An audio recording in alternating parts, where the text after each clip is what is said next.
ऐसा हो ही नहीं सकता। ये कहानी आज आपको लाइफ में आगे बढ़ने और सक्सेस पाने में हौसला देगी। बहुत बार लोग आपको गिराएंगे, नीचा दिखाएंगे, आपको कमतर आंकेंगे, लेकिन आपको लोगों की बातों को नज़रअंदाज करना है और आगे बढ़ते रहना है। आज की दो कहानियों में मैं आपको यही बताऊंगा। पहली कहानी दो दोस्तों की है। दो दोस्त थे, एक का नाम राम था और दूसरे का नाम हरि था। राम की उम्र 15 साल थी और हरि की उम्र 10 साल थी। दोनों गहरे दोस्त थे। एक दिन वो दोनों खेल रहे थे और खेलते खेलते वो गांव से दूर जंगल में जा पहुंचे। लेकिन उनके साथ भूलवश ये हादसा हुआ कि जो बड़ा दोस्त था राम, वो कुएं में गिर गया। कुआं खाली था, लेकिन हरि परेशानी में था क्योंकि उसका दोस्त मुसीबत में था और दूर दूर तक मदद करने वाला कोई नहीं था। वो बहुत चिल्लाया और मदद की गुहार लगाई, मगर उसकी कोशिश नाकाम रही। उसके बाद उसने दिमाग लगाया और उसको एक रस्सी और बाल्टी दिखाई दी। उसने रस्सी को कुएं में डाला और राम को बोला कि वो इसमें बैठ जाए। वो इसकी सहायता से उसको बाहर निकालने की कोशिश करेगा। अब हरि अपनी पूरी ताकत से उसको खींचने लगा।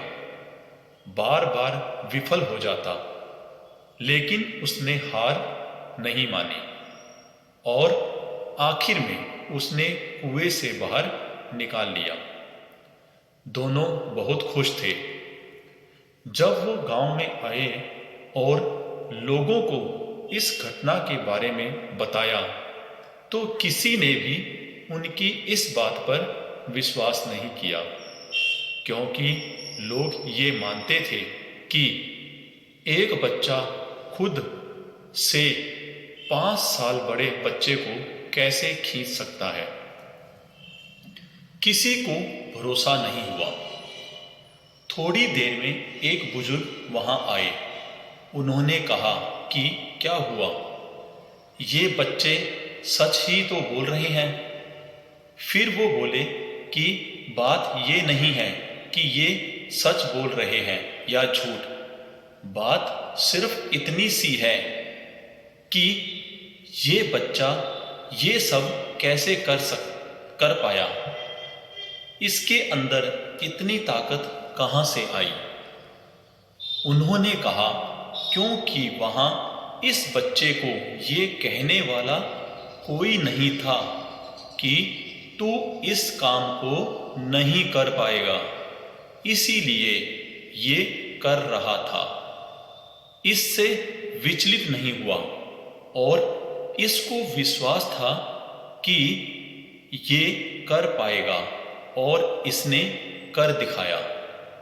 अगर वहां कोई और होता तो इस बच्चे को जरूर बोलता कि तू ये नहीं कर पाएगा, और शायद वो ना कर पाता, लेकिन उसने फिर भी कर दिखाया।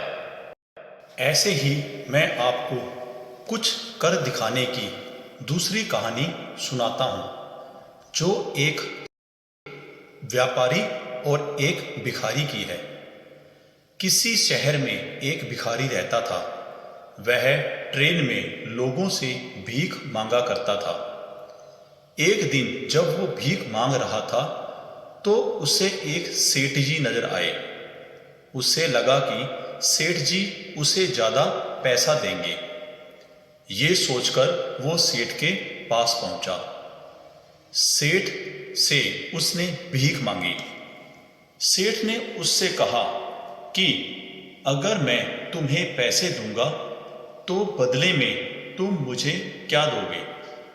सेठ की बात सुनकर भिखारी ने कहा कि मैं आपको क्या दे सकता हूँ? सेठ ने कहा, अगर तुम कुछ नहीं दे सकते हो तो मैं तुम्हें पैसे क्यों दूं?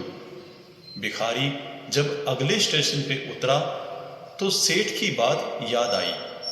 तभी उसकी नज़र सड़क किनारे उग रहे फूलों पर पड़ी। भिखारी ने वो फूल तोड़ लिया। अब जो भी भिखारी को पैसे देता तो बदले में उसे एक फूल देता। कुछ दिनों बाद ट्रेन में भिखारी को वही सेठ जी नजर आए। भिखारी ने उनके पास जाकर कहा, आप मुझे पैसे दीजिए, बदले में मैं आपको कुछ दूंगा। सेठ ने जब पैसे दिए, बदले में भिखारी ने उन्हें फूल दिया। यह देखकर सेठ जी खुश हुए। सेठ जी ने भिखारी से कहा, अब तुम भिखारी नहीं बल्कि एक व्यापारी बन गए हो। सेठ की बात भिखारी को समझ आ गई। इस घटना के कुछ साल बाद जब वो सेठ जी एक ट्रेन में सफर कर रहे थे तो उनके सामने एक आदमी आकर बैठ गया। उसने सेठ जी से कहा कि आज आपकी और मेरी तीसरी मुलाकात है। सेठ ने आश्चर्य से उसकी ओर देखा और कहा कि नहीं, हम आज पहली बार मिल रहे हैं। उस आदमी ने कहा कि आपने मुझे पहचाना नहीं, मैं वही भिखारी हूं जो पैसे के बदले लोगों को फूल देता था। जब आपने कहा भिखारी नहीं बल्कि एक व्यापारी हो, तभी से मैंने भीख मांगना छोड़ दिया और फूलों का व्यापार करने लगा। आज मेरा फूलों का अच्छा खासा व्यापार है। आपकी एक सोच ने मेरी जिंदगी बदल दी, नहीं तो मैं आज भी ट्रेन में भीख मांग रहा होता। उस आदमी की बात सुनकर सेठ जी ने कहा, तुम्हारी सफलता का कारण मैं नहीं बल्कि तुम खुद हो। तुमने अपनी सोच को बड़ा किया और असंभव कर दिखाया। जिंदगी में कुछ भी असंभव नहीं है। जरूरत है तो बस अपनी सोच का दायरा बढ़ाने की। जिस दिन आपने अपनी सोच को बड़ा कर लिया, उस दिन आपको दुनिया की हर चीज मिल जाएगी जो आप चाहते हैं। इस कहानी से हमें यही शिक्षा मिलती है कि हमें यह नहीं सोचना चाहिए कि मैं यह नहीं कर सकता या लोग क्या कहेंगे। अगर आपको ये वीडियो पसंद आई हो तो इसे चैनल को सब्सक्राइब और लाइक करें। हम इसी तरह से आपके लिए अच्छी अच्छी वीडियो लाते रहेंगे। कहानी को अंत तक देखने के लिए धन्यवाद।